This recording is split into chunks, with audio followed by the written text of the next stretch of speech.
Ficou vermelhinho. Nós estamos ao vivo. Boa noite para você que está assistindo a gente. Eu sou o Dr. Norberto. A gente está aqui mais uma vez com o nosso Papo de Quarta, junto com a Fabiana, que está sempre ajudando a gente. E hoje eu tenho o prazer e a honra de ter mais um amigo meu aqui junto. Hoje a gente vai ter o Dr. Fábio Defal aqui, cirurgião vascular, angiologista, colega meu de turma, isso quer dizer que a gente se conhece desde uns anos atrás aí, e um cara, assim, muito bom médico, muito gente boa, muito santista, então pode mandar uns memezinhos aí, tirar um sarrinho dele, e eu acho que vai ser muito bacana, a gente vai falar sobre um assunto muito interessante, que são as tromboses e a mulher moderna. A gente vai falar de anticoncepcional, tabagismo, obesidade, de tudo. E no final nós vamos falar um pouco sobre trombofilia. Tudo bem, Fábio? Se apresenta para o pessoal que está assistindo a gente, doutor Fábio Brefal. Doutor Norberto, obrigado pelo convite. Fabiana, boa noite a todos, né? O meu nome é Fábio Drefal, né? Tenho 48 anos, casado, 2 filhos, fiz faculdade na Universidade Estadual de Londrina, junto com o doutor Norberto, turma 42, né, Norberto? Turma 42. Melhor turma da UEL. Com certeza. Posteriormente, fiz residência em Angiologia e Cirurgia Vascular no Hospital do Servidor Público Estadual de São Paulo, né? Finalizei em 2000 e, posteriormente, fui para minha cidade natal, em Tupã, onde sou cirurgião vascular até hoje. Certo. A sua esposa é vascular também, né, Fábio? Formada na UEL, fez residência no Servidor e também cirurgião vascular. Uhum. O Fábio tem um filho que está realizando o sonho dele, jogador de futebol, jogando futebol nos Estados Unidos hoje. O moleque é craque de bola.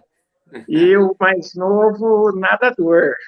E o Fabião pega duro com os meninos lá, mas está tendo resultado. Não, esquema militar, aqui é esquema militar. Tá certo. É filho de militar, né, Fábio? É isso aí. Né? Fábio, então vamos começar, cara. A gente está sempre conversando aqui em rede social, tudo, e eu vou começar falando da nossa dúvida, que é a mais recorrente, que tem mais pergunta, mais dúvida, às vezes até mais desinformação e desconhecimento. Quando a gente fala de trombose, as mulheres todas pensam em anticoncepcional. E parece que é o único fator que vai causar trombose. Queria que você falasse para a gente, Fábio, o anticoncepcional, principalmente os combinados, que têm estrógeno, se você puder explicar para a gente, eles causam mesmo trombose? São um grande fator de causa de tromboses? Toda mulher está proibida? Algumas mulheres podem usar? Como que funciona essa relação do anticoncepcional com as tromboses? Então, eu acho que antes de responder essa questão, a gente precisa pontuar algumas questões, porque assim, da menarca, que é a primeira menstruação, né, até a menopausa, a mulher tem a sua vida regida por ciclos, né? Então, e a qualidade desses ciclos está diretamente proporcional à qualidade de vida dessa mulher. Então, o que acontece? O planejamento familiar, a possibilidade da mulher decidir o momento em que ela quer ter filhos,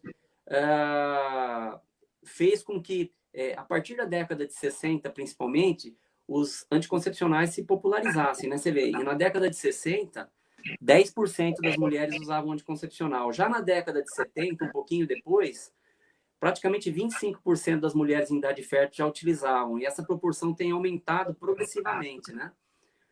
Então, hoje a mulher tem mais autonomia para decidir o que quer e tudo mais, e isso foi um benefício. É importante pontuar. Só que na década de 60 ainda, o inglês, ele correlacionou um quadro de trombose com o uso do estrógeno, né? Até então, o estrógeno combinado, que era utilizado nas pílulas. Esse estudo foi publicado no Lancet, né? Só que o detalhe é que, na época, eles usavam uma dose muito alta de estrógeno. Eles usavam em torno de 150 microgramas. Hoje, os mais modernos trabalham com uma taxa de 15, 20, 30, no máximo, microgramas, né, de estrógeno. Então, no inconsciente coletivo, ficou marcado que existe uma relação estreita entre ao uso anticoncepcional vai ter trombose. Os trabalhos científicos mostram que esse risco relativo é em torno de 4. Então, o uso per si do anticoncepcional, ele não é um causador extremo de trombose, exceto quando ele está conjugado com outros fatores, Norberto. Então, assim, vou dar Exatamente. um exemplo prático, tá? Mulher acima de 35 anos que fuma mais de 10 cigarros por dia, usa anticoncepcional. O risco de trombose, aí ele cresce progressivamente. Se você tiver a conjugação de fatores, a junção de fatores, né? Por exemplo, numa portadora de trombofilia, que nós vamos falar mais para frente, que é uma tendência familiar genética de ter trombose.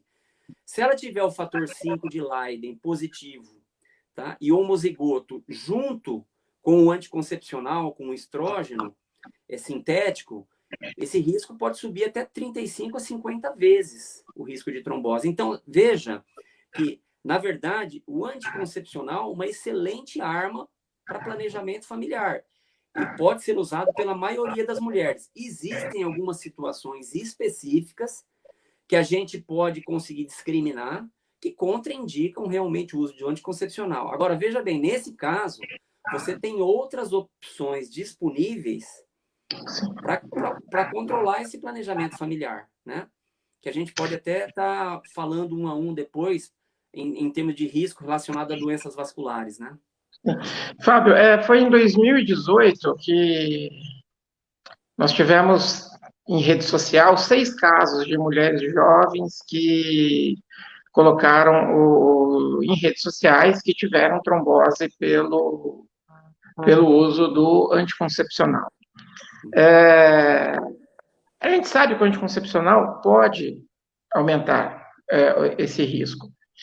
Só que nós fomos ver, eu e mais 2 médicos, a gente vai atrás do pessoal nas cidades, no hospital, conversar com um colega, tudo isso. Das 6, a gente fazendo isso por internet, conversando com um colega, por WhatsApp, tudo isso, teve uma que a gente não conseguiu achar outro fator. Mas, por exemplo, Perfeito. Uma era fumante, uma tinha um histórico de trombose, uma outra era uma atleta que fazia uso de anabolizante numa dose mais alta, uma tinha trombofilia. Então, quando a gente vai ver, o anticoncepcional em si, ele aumenta o risco? Aumenta. A gente está falando dos combinados. Né? O risco relativo de 4. Sim, as pessoas falam assim, mas dobra. O risco normal de uma mulher saudável, jovem, é de 2 a cada 10 mil, quando o anticoncepcional vai para 4. É mais ou menos isso, né, Fábio? É mais ou menos isso.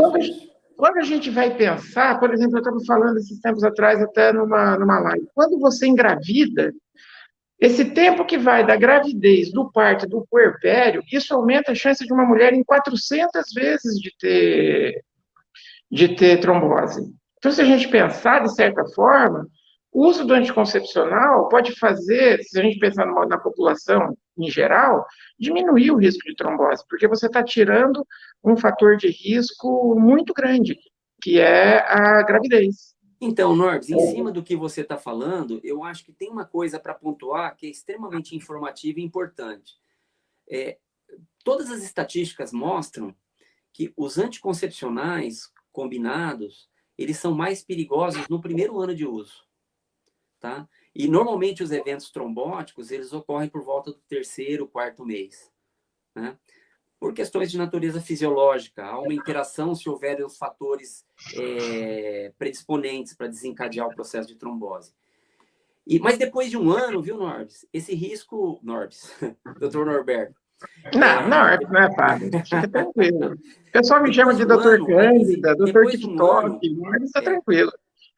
Depois de um ano, existe uma forte tendência de, estatisticamente, esse risco se equalizar. É muito interessante isso.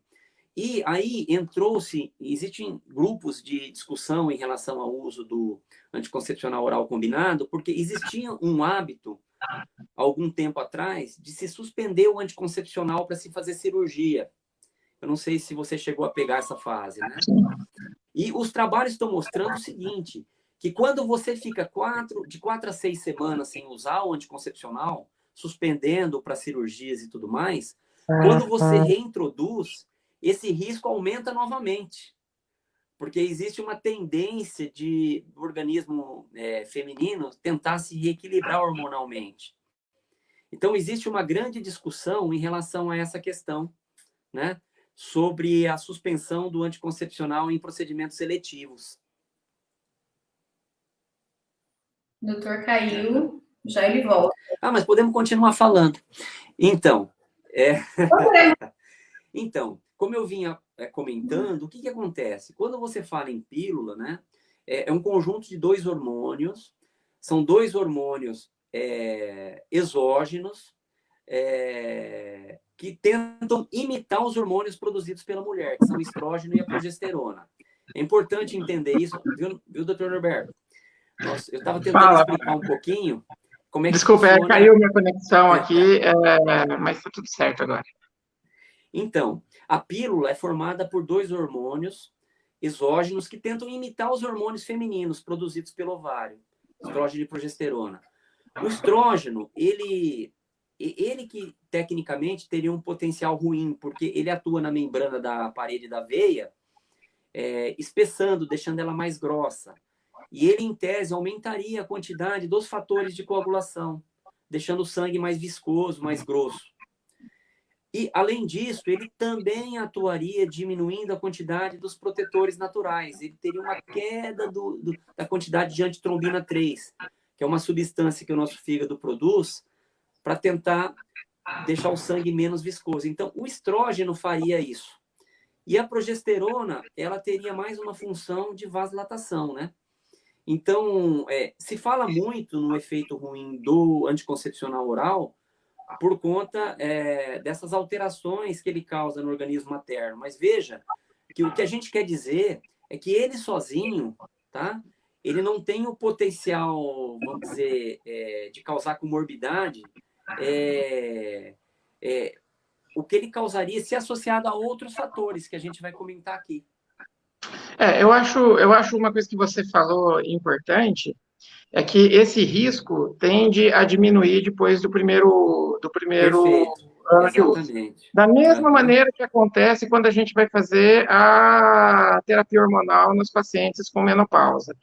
O primeiro ano de uso nas pacientes que são candidatas, lógico, né? A gente tem um risco maior de problemas cardiovasculares e das tromboses em geral, que tende a diminuir depois. Porque eu sou muito a favor das mulheres não menstruarem.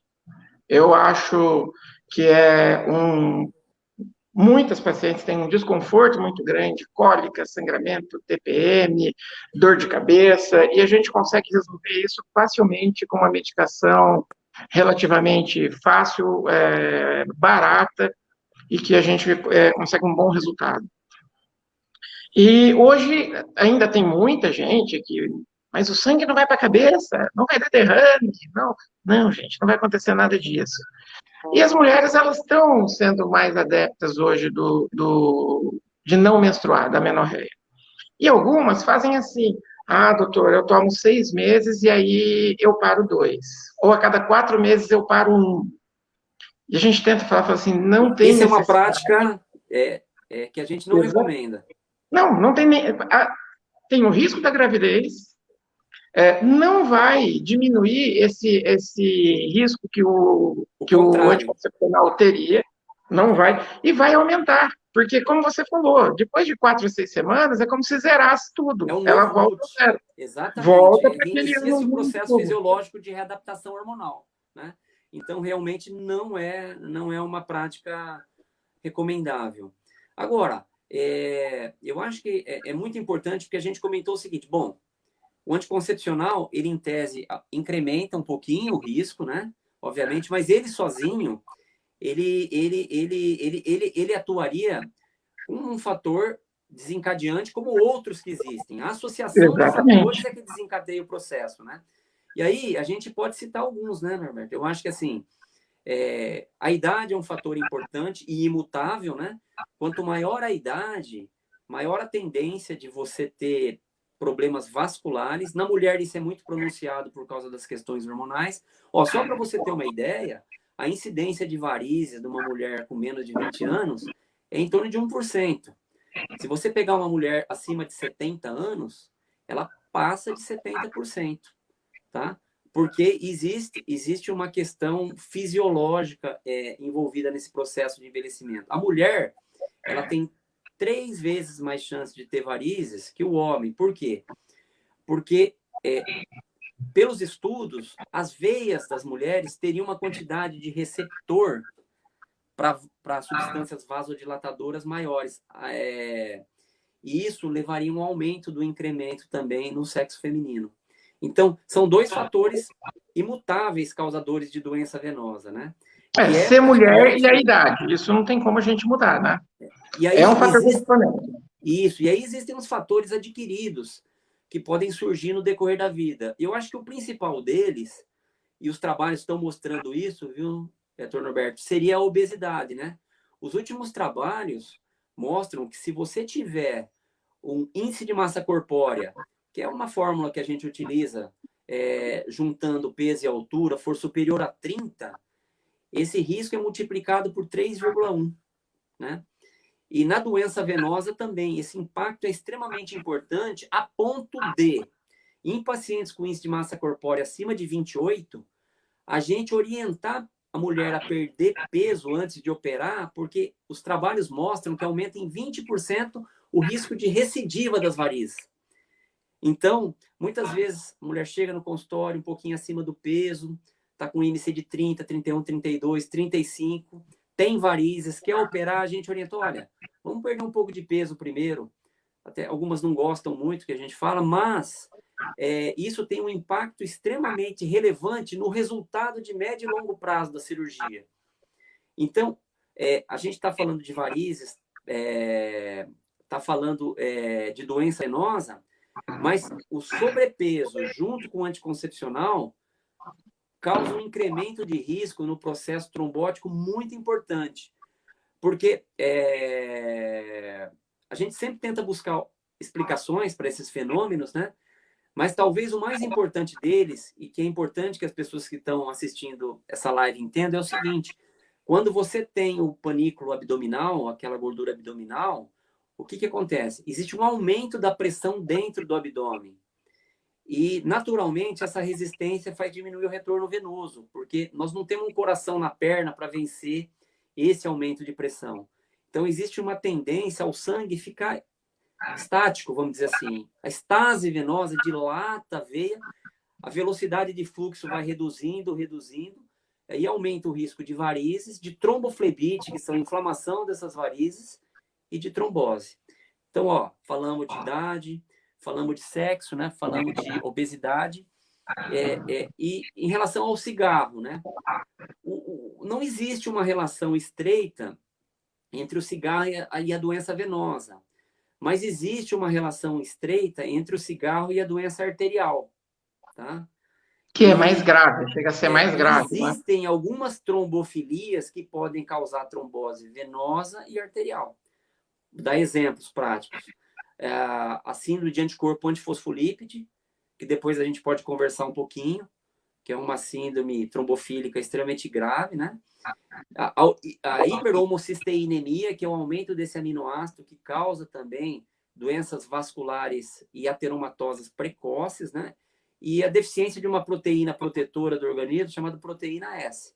A proteína S parece também ter uma forte correlação com eventos de natureza arterial. Então, o tabagismo, ele também tem um impacto. Inclusive, no manual da Febrasgo, que regulamenta o uso dos anticoncepcionais para os ginecologistas, se a mulher tiver mais de 35 anos e fumar mais de 10 cigarros por dia, não é recomendável o uso do anticoncepcional oral combinado. Tá? Ele sugere até que se utilize outras formas de contracepção. Eu acho muito importante isso, porque eu acho que a obesidade é um fator predisponente muito, muito forte, porque normalmente ele está associado com sedentarismo também. Sim. que é um outro fator predisponente Muito. muito forte. Então, não, as pessoas normalmente falam assim, em rede social, doutor Norberto, que anticoncepcional é o melhor? Depende. Quando eu vou passar um anticoncepcional para uma menina de 21 anos, magra, que faz uma atividade física regular, que não fuma, que não tem histórico de nenhuma doença, eu fico tranquilo em passar qualquer anticoncepcional para ela, porque eu sei que dificilmente ela vai ter problema. Uhum.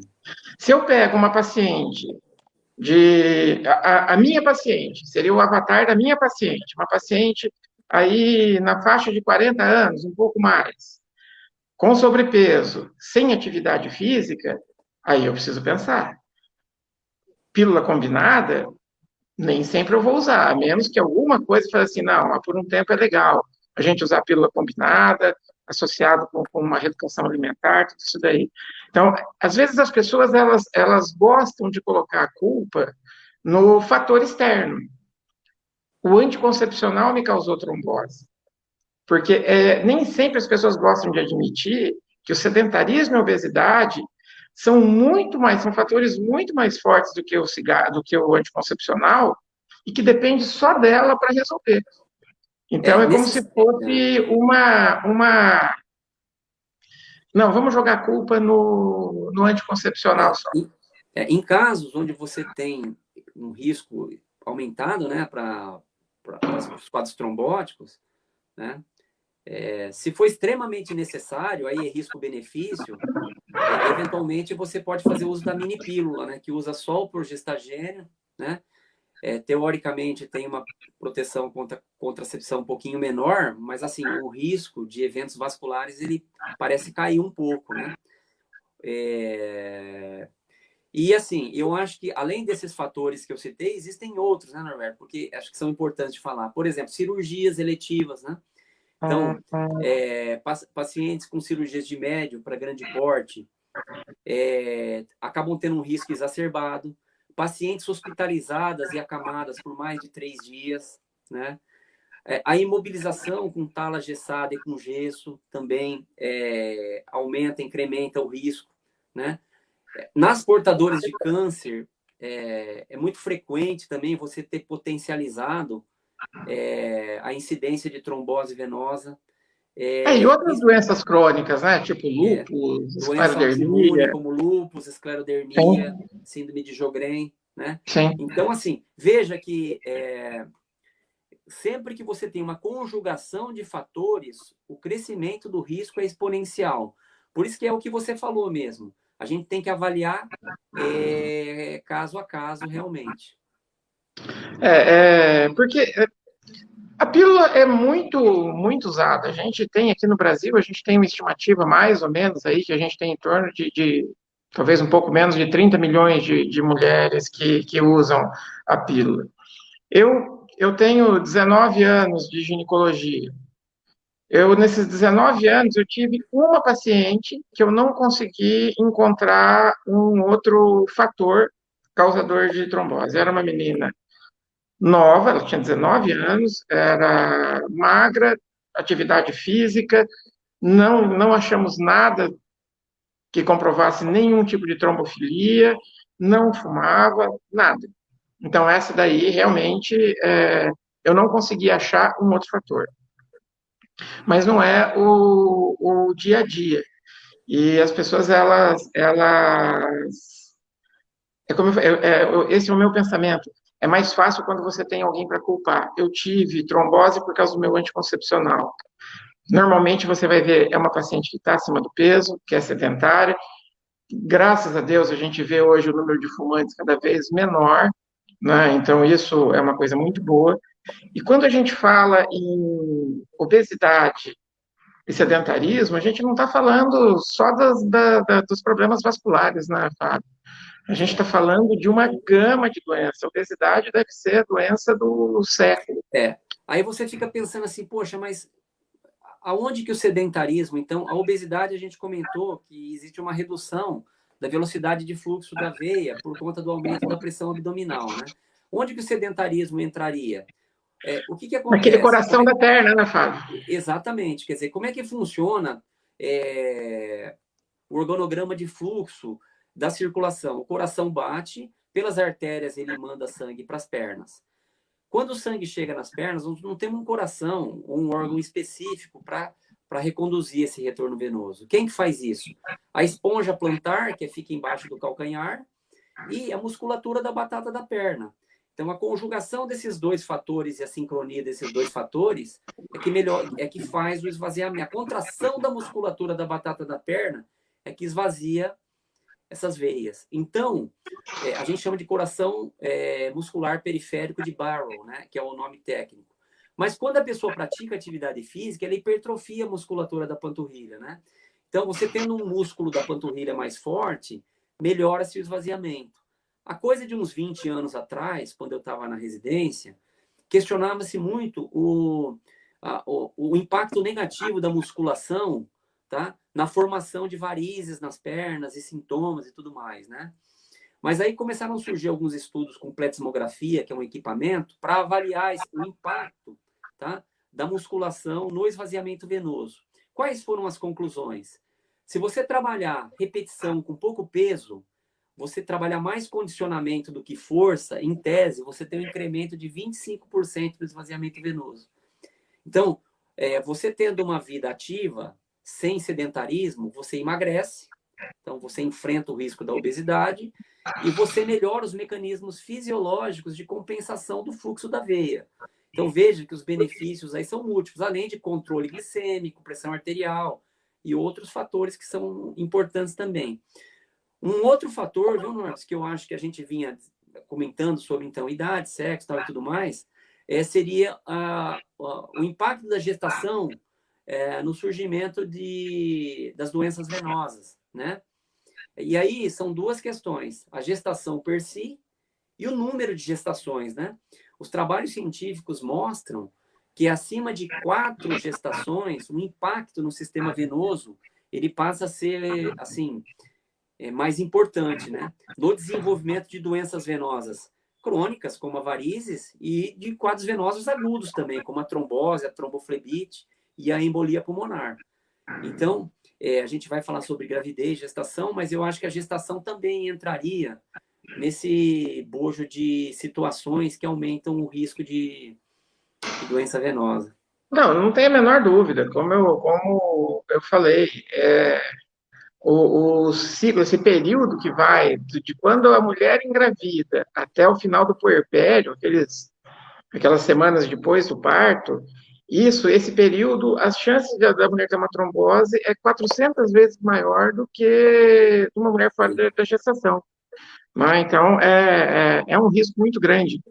E quando a gente fala em obesidade e atividade física, a gente tem que lembrar também que isso é prevenção de diabetes. Sim. E diabetes E também outras é um doenças crônicas, né? para doenças cardiovasculares, né? Então, eu acho que hoje você falar em controle de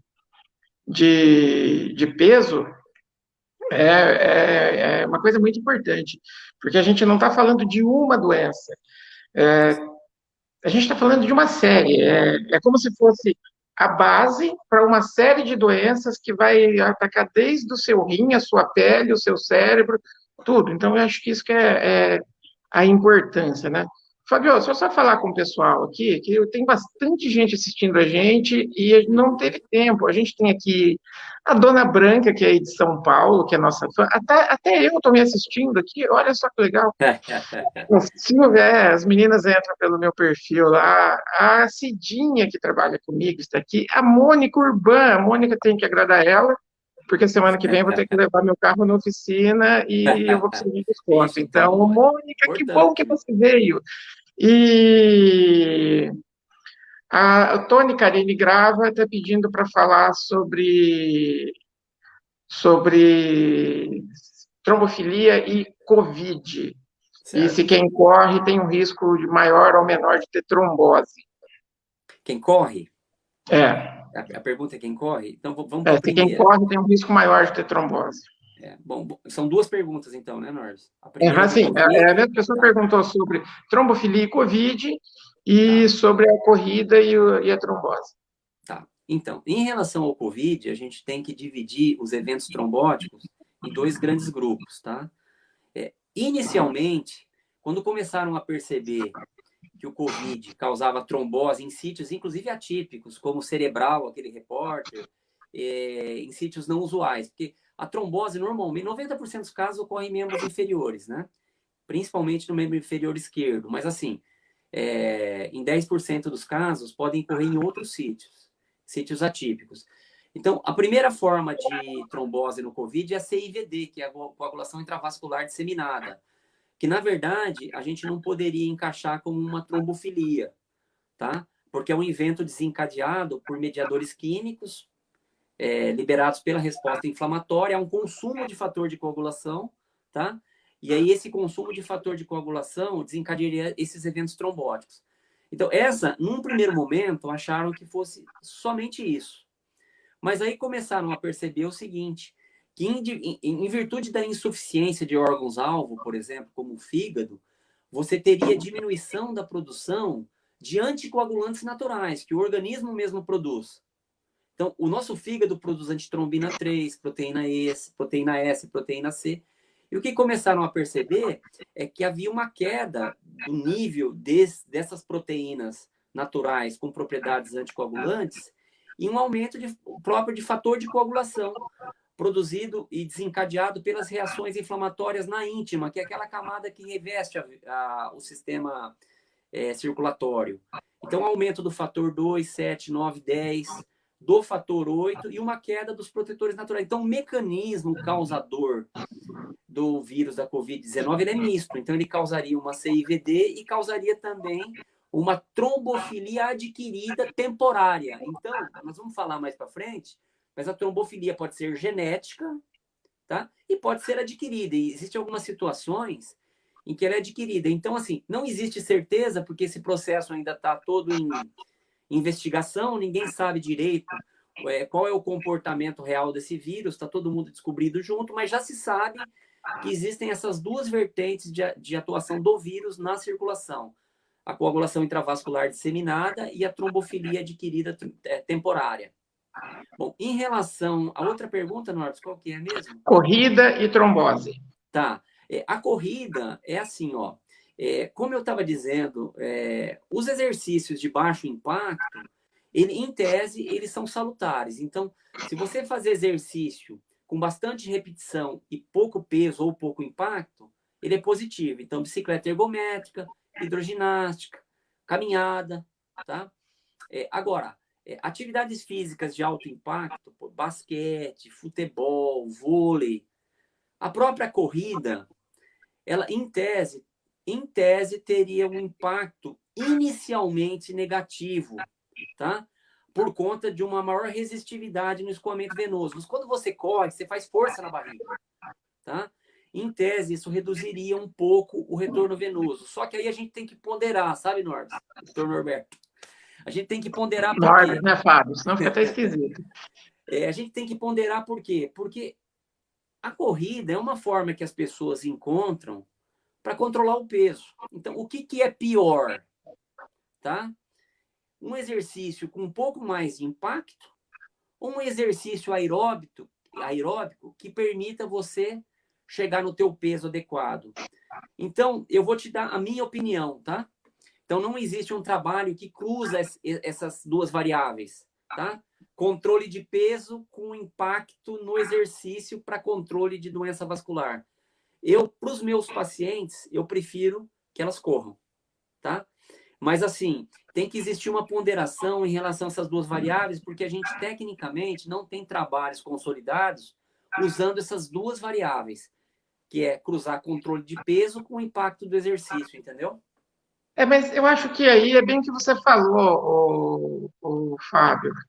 A corrida, na teoria, poderia causar, não é o que a gente vê habitualmente.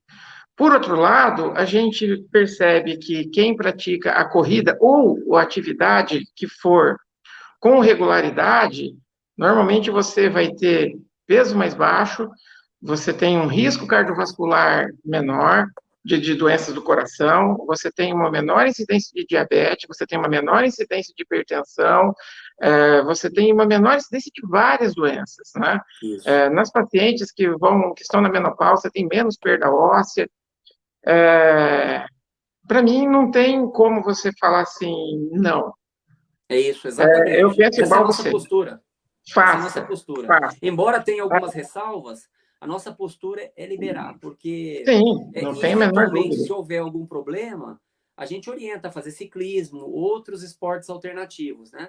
Mas a princípio, se a pessoa tem, assim, se sente bem e pratica de uma maneira regular, com tênis adequado, com supervisão, eu acho que a minha tendência hoje, embora tenha algumas ressalvas, é liberar.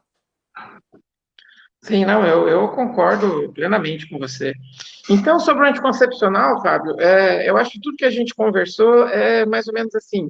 E a gente está falando dos combinados, dos que têm estrógenos. Ele aumenta o risco? Aumenta. Aumenta. Ninguém veio dizer que não. Aumenta. Mas é um risco relativamente muito baixo quando comparado, por exemplo, com uma pessoa que não use o anticoncepcional, de nenhuma forma de anticoncepcional hormonal, e seja obesa, por exemplo. Tá? Eu acho que isso é importante. Quando você vai, às vezes as pessoas falam assim, mas eu vou numa consulta para pegar um anticoncepcional que eu compro na farmácia. Eu acho muito legal você fazer isso. Porque numa consulta dessa, você consegue identificar um fator que já é predisponente para alguns problemas. Uma mulher ali que está acima do peso, que tem um histórico de trombose na família, de infarto, você fala assim, poxa, vale a pena eu usar ou uma pílula com progestágeno, ou um outro método, que eu acho isso muito importante, a gente devia falar também, toda vez que você usa alguma coisa que não é via oral, a dose do hormônio ou do medicamento, do antibiótico, do que for, você usa muito menor. Então, por exemplo, a gente tem injetável, a gente tem adesivo, que eu gosto muito do adesivo, a gente tem O transdérmico tem um efeito, ele tem, na verdade, um risco muito menor, né? Porque ele não tem Sim, o efeito de primeira passagem no fígado, né? exatamente, exatamente. Que causa um impacto extremamente importante nessa questão vasculogênica, vamos dizer assim, né? E você não tem o estrógeno também, né? Então, Isso. além de você ter uma dose muito menor, é, você não tem o estrógeno. Então, eu acho assim, tem mulher que não pode tomar a pílula combinada? Tem. Tem. Você teve trombose, você não vai usar a pílula combinada. Não vai usar. Tá?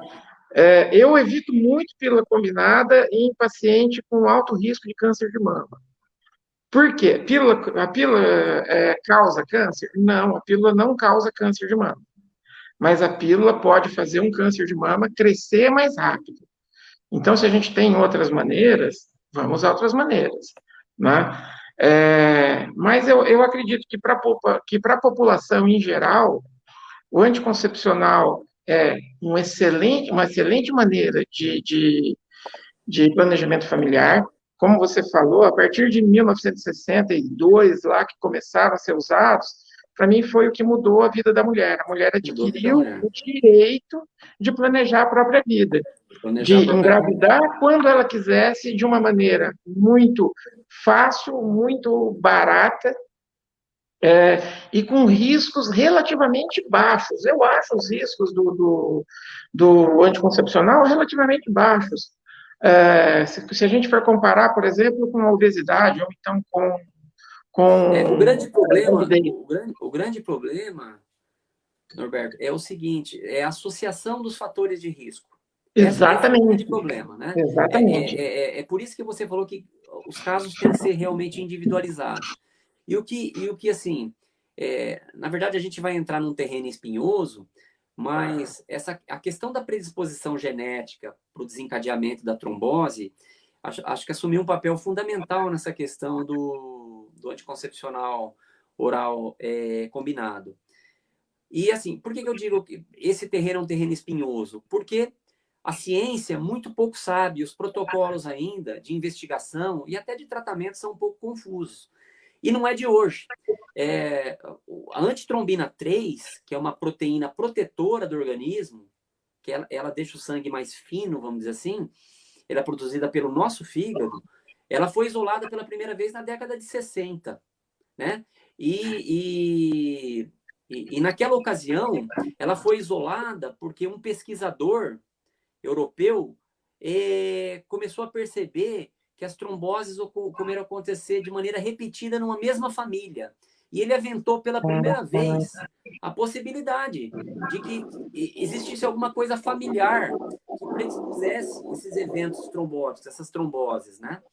Só que, assim, isso foi isolado de maneira científica na época, permaneceu quiescente, aí na década de 80, conseguiram isolar a proteína S, década de 90, fator 5 de Leiden, homocisteína. E aí, eu me lembro que, na minha residência, em 1998, eu tomei pé de um caso de uma paciente com trombose arterial e venosa de repetição e com abortos de repetição. Ela teve 4 abortos, trombose arterial em membro inferior, trombose arterial em membro superior e trombose venosa em membro inferior direito.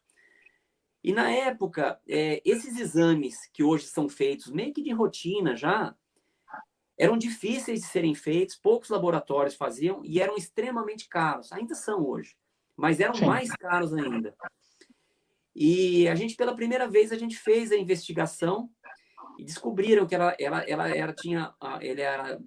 nos exames, ela teve um anticoagulante lúpico positivo, né? Sem lúpus, porque, na verdade, o anticoagulante lúpico, ele é positivo em somente 30%.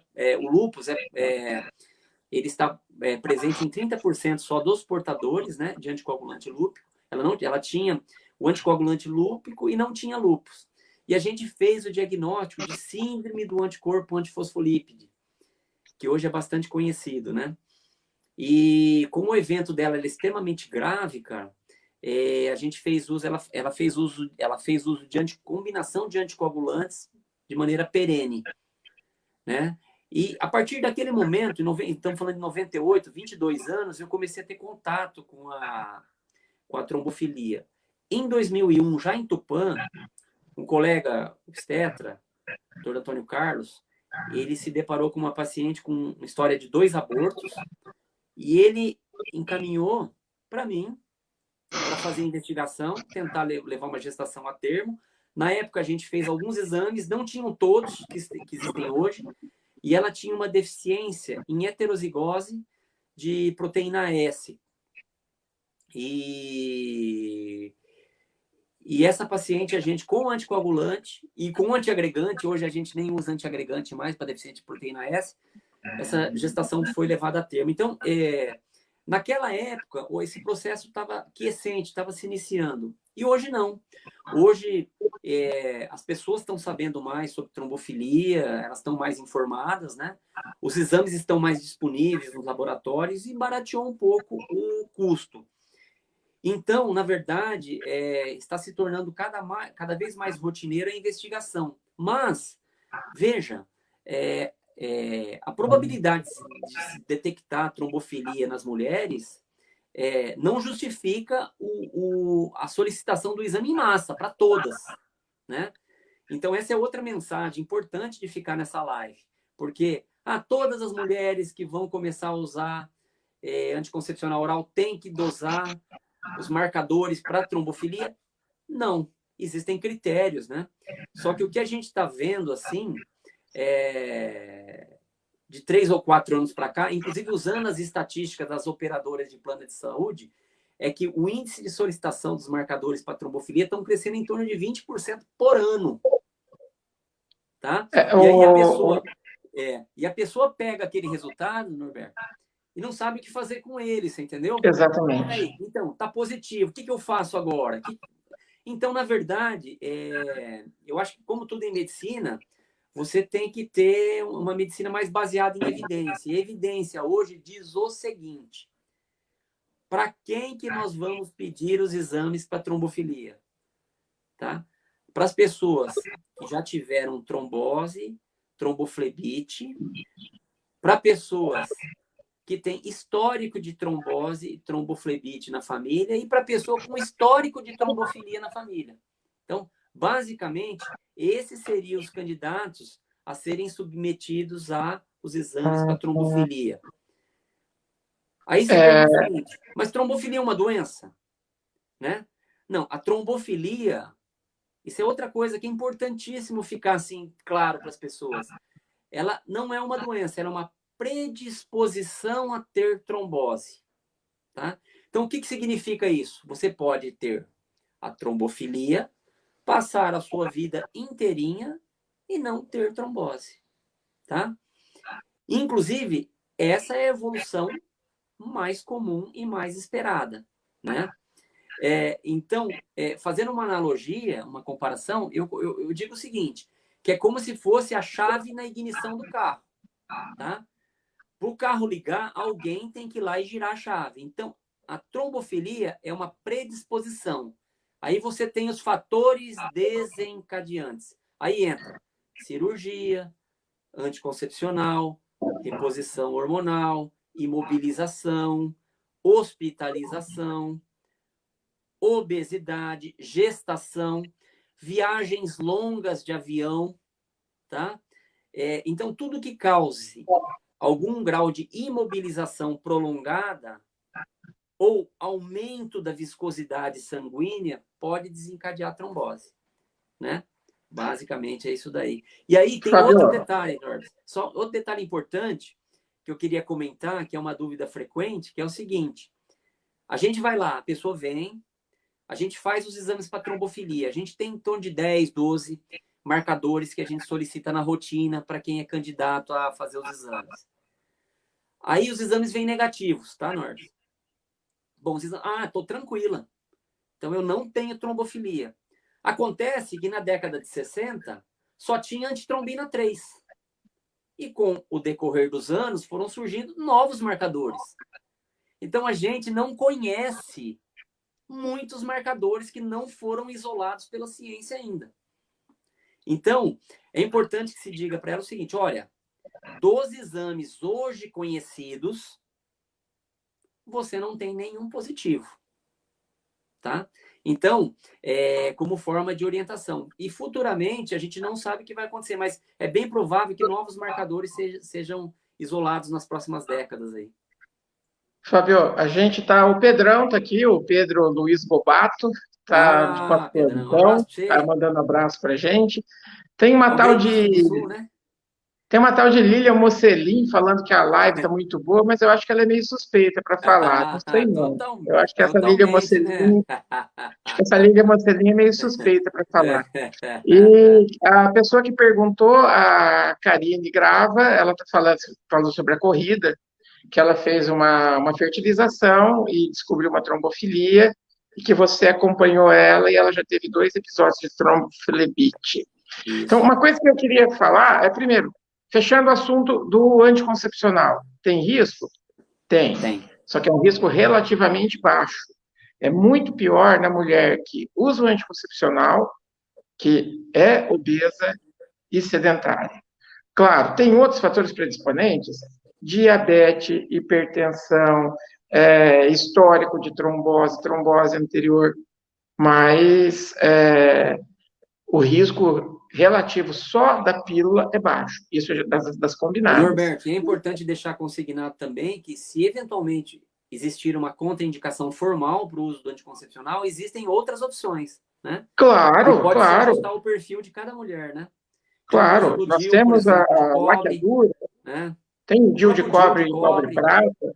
O DIU com progestágeno, a mini pílula, então existem algumas opções que podem ser ponderadas, né?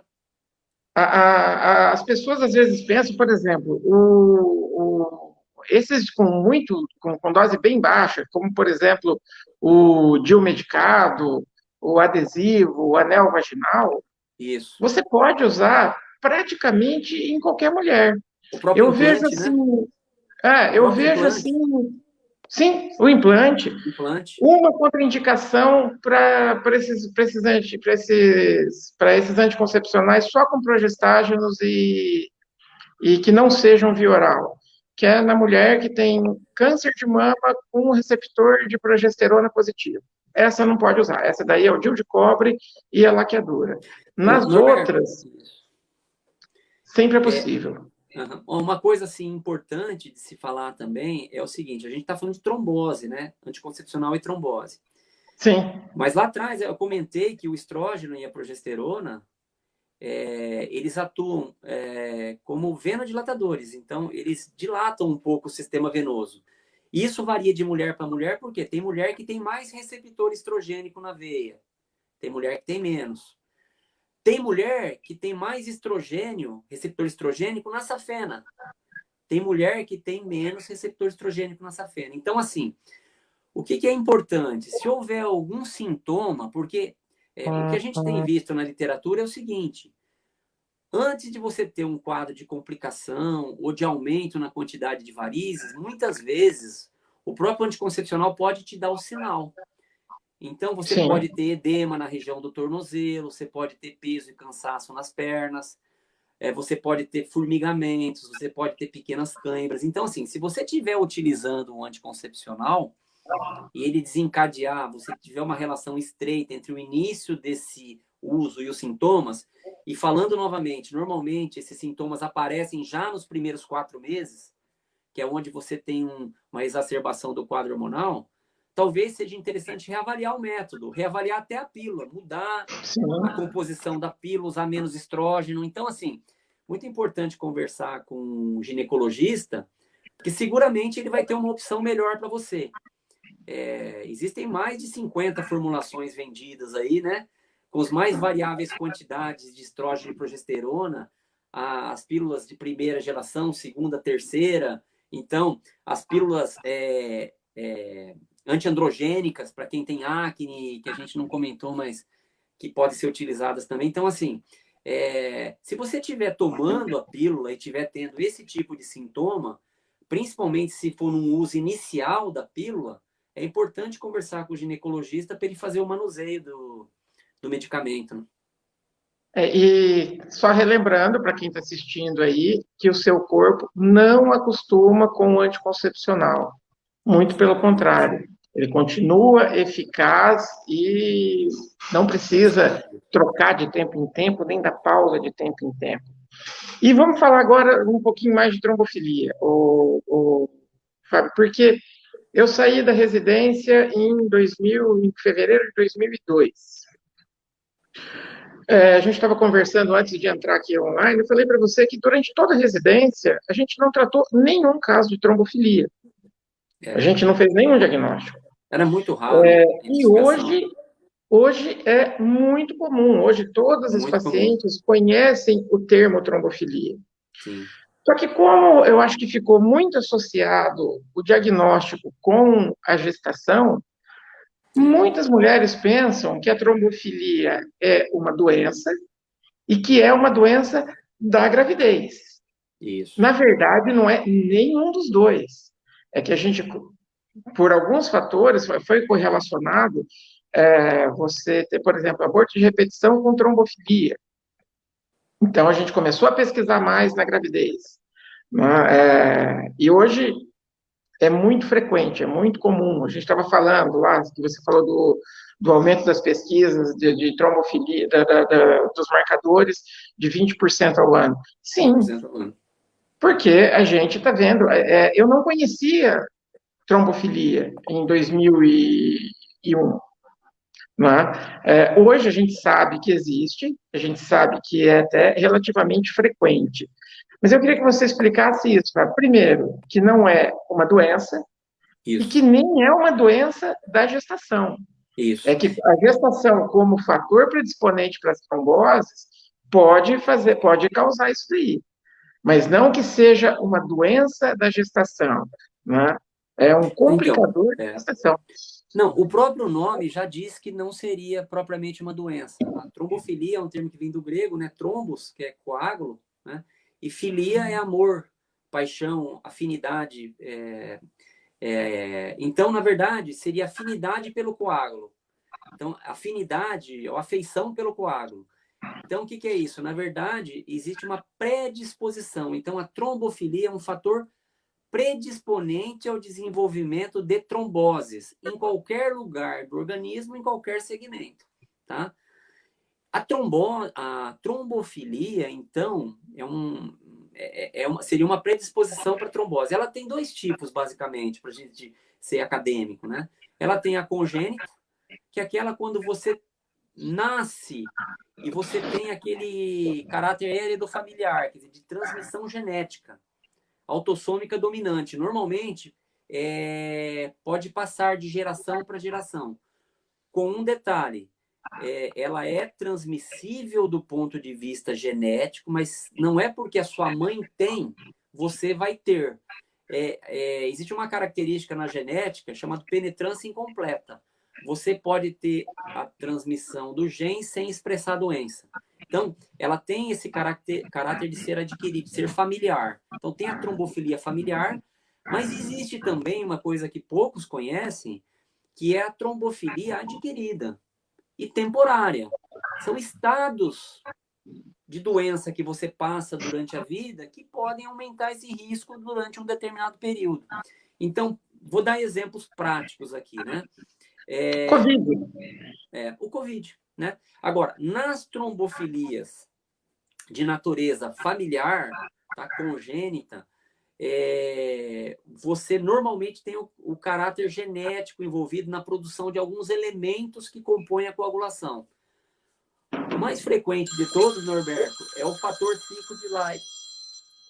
O mais frequente de todos é o fator 5 de Leiden, né? Olha, veja só, Norberto, ele atinge 5% das mulheres. Assim, se você pegar todas as mulheres e fazer a... Deixa eu só desligar aqui, Norberto. Se você pegar todas as mulheres e dosar o fator 5 de Leiden, 5% vão ter o fator positivo, tá? Se a gente pegar numa população de portadores de trombose, o índice chega a 20%. Então, é a mutação mais frequente, a trombofilia mais frequente é a presença do fator 5 de Leiden. E olha, o que é o fator 5 de Leiden, por exemplo? Você pega a molécula que compõe o fator 5, que é um fator da coagulação, que deixa o sangue mais grosso, e ele troca, naquela sequência de genes, troca só um alelo ali. Então, veja que aí o organismo não consegue identificar e a quantidade dele ativa no organismo aumenta. E o sangue fica mais coagulável. Esse é o fator 5 de Leiden, né? O fator 5 de Leiden, outra coisa que muita gente desconhece, é que ele pode ser impuro, heterozigoto, uma mistura de genes, né? E ele pode ser homozigoto. No heterozigoto, que é o mais frequente, a chance de trombose aumenta, mas aumenta de maneira regular. Se você tiver, por exemplo, o fator 5 de Leiden em homozigose, que é o puro, chega a aumentar em mais de 100 vezes a chance de trombose. Então, assim, nesse caso, muitas vezes a gente entra com anticoagulante, quando a malformação ela é pura, e usa ele pro resto da vida, né? Então, o fator 5 de Leiden é o primeiro. O segundo, mais frequente, seria a mutação no fator 2, né, que a gente também dosa também, que é G20.210A da protrombina, esse nome grande aí. Mas ele também é o mesmo esquema assim do fator 5. Ele tem uma alteração na sua composição gênica aí, elevação do fator 2 e predisposição à trombose. Aí você tem um terceiro item, que seria o terceiro nessa sequência, que a gente dosa por métodos genéticos, que é o PCR, que é a mutação de uma enzima chamada metileno tetrahidrofolato redutase, que atua na formação e na produção de homocisteína, que é também uma substância trombogênica, né?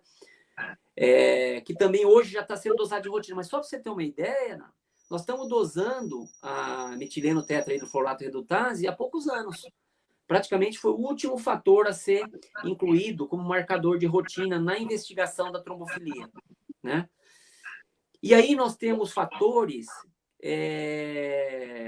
não mutacionais, tá? Que são os fatores produzidos no fígado, que é aqueles que eu citei, que é a dosagem da proteína C, dosagem da proteína S e da antitrombina 3, né? Dos fatores citados, o menos frequente seria a deficiência de antitrombina 3, Só que é o menos frequente e o mais grave, né? Esse, muitas vezes, exige também anticoagulação perene, né? Então, esses seriam, basicamente, assim, em linha geral,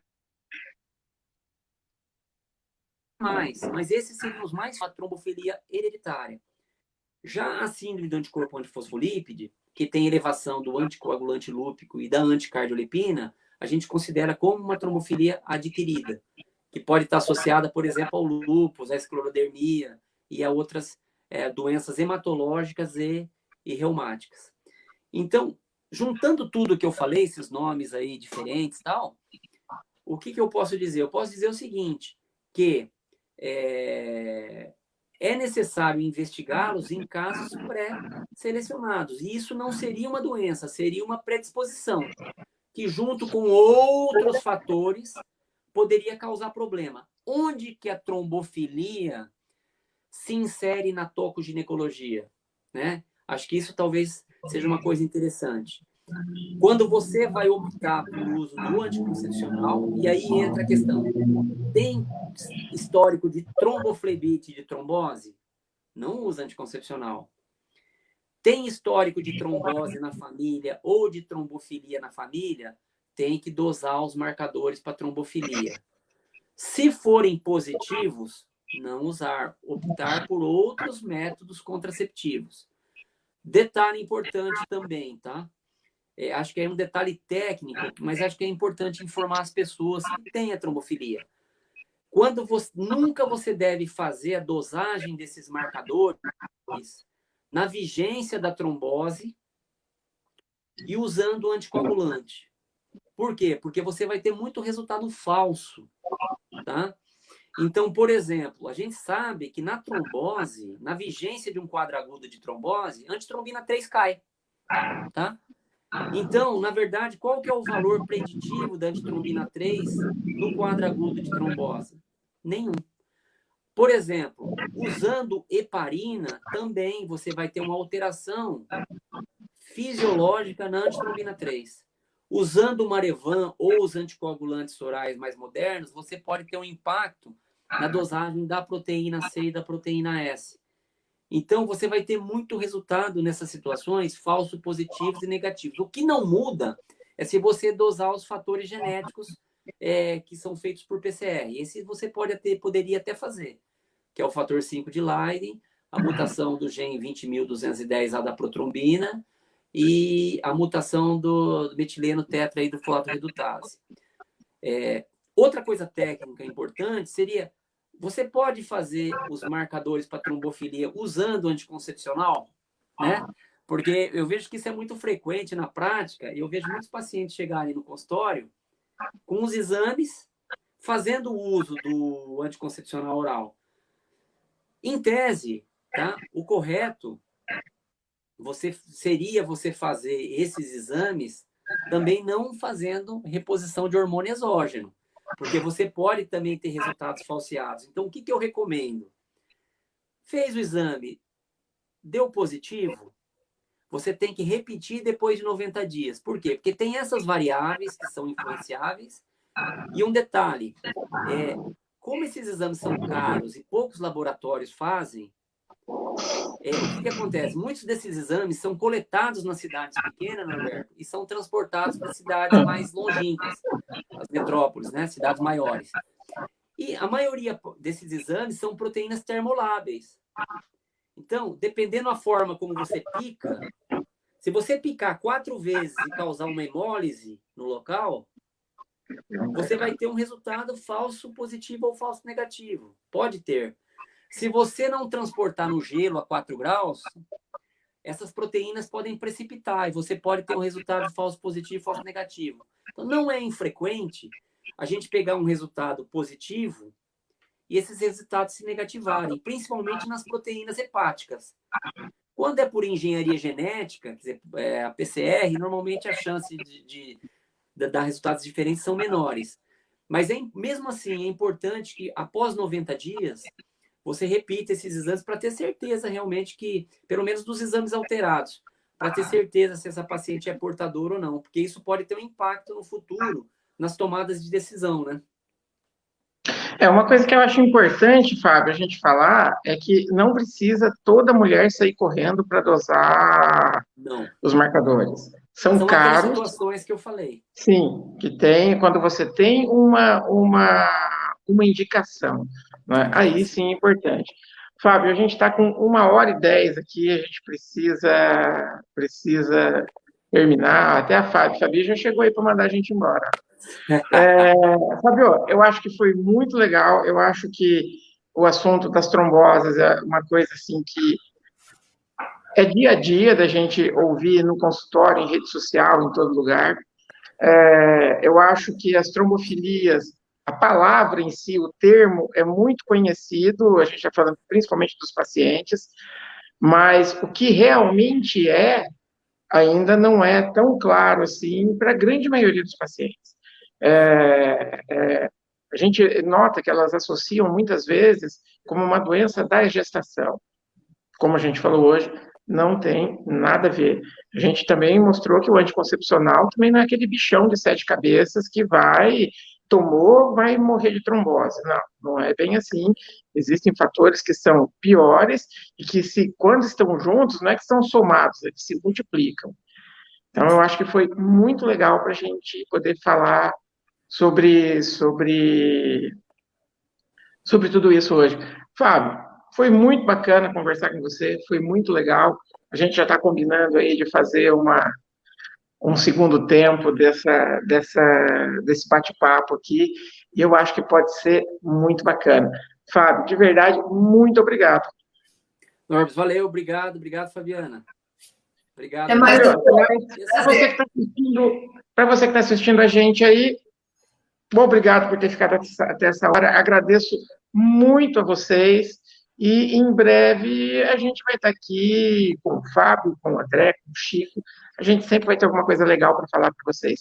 Muito obrigado e tchau. Até mais. Tchau, tchau. Tchau, doutor. Até a próxima. Tchau, Fabiana. Até a próxima. Até Tchau, mais. tchau. Boa noite.